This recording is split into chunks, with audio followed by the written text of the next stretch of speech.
Hello friends, welcome back to my channel box office studio. So ఈ మధ్య videos కొంచెం late అయితే అవుతుంది. సో కొంచెం వర్క్స్ చేయబట్టి వీడియోస్ అయితే లేట్ అయితే అవుతుంది. సో ఇప్పటి నుంచి ఎటువంటి లేట్ అనేది ఉండదు. 24/7 అప్డేట్స్ వస్తూనే ఉంటాయి.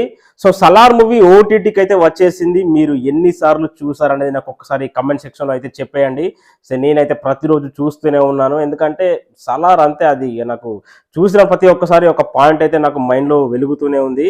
సో ఎనీవే, ప్రశాంత్ నీల్ గారిది నిన్న ఒక వీడియో అయితే బయటకు వచ్చింది.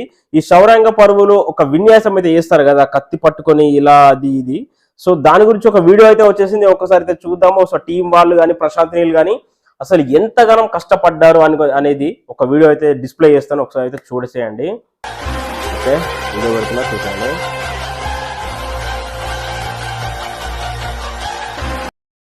బాబా వేరే అసలు చూస్తే మామూలుగా అనిపించట్లేదు అసలు.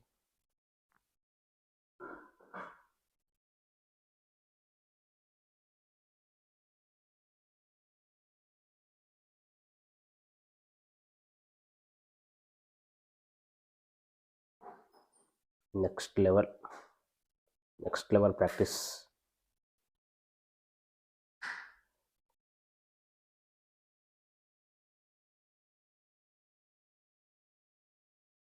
Next level.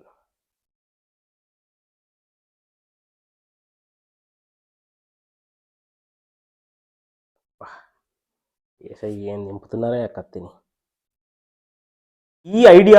ఈ పర్టికులర్ ఐడియా ప్రశాంత్ నీల్కి ఎలా వచ్చిందో, ఇది ఎక్కడి నుంచో బయట నుంచి తీసుకొచ్చింది కాదు, ఇది తనకు తాను క్రియేట్ చేసిందే. ఈ విన్యాసం ఇవన్నీ అనేది నిజంగా మామూలుగా రాలేదు అసలు. ఎందుకంటే పూర్వంలో రాజులు వాళ్లకు యుద్ధానికి వెళ్ళేటప్పుడు కానీ ఇంకా ఏదైనా చేసేటప్పుడు కానీ ఒక రకమైన విన్యాసాలు అనేవి వాళ్ళైతే చేస్తారన్నమాట. సో మామూలుగా ఆ రాజులు చేసిన విన్యాసాలు మనకు ఇప్పటికీ కొన్ని అయితే గుర్తున్నాయి. సో మళ్ళీ ఎట్లా అంటే ఆ రాజులు చేసిన విన్యాసం లాగే ఉంది, ఇది కూడా నిజమేమో పూర్వంలో ఉందేమో అన్న ఫీలింగ్ అయితే మనకైతే ఈ శౌర్యాంగ పరువులు చేసే విన్యాసం చూసినప్పుడు మనకైతే అనిపిస్తుంది. ఆ ఫీల్ వచ్చిందంటే అది ప్రశాంత్ నీల్కి చెప్పేయాలి.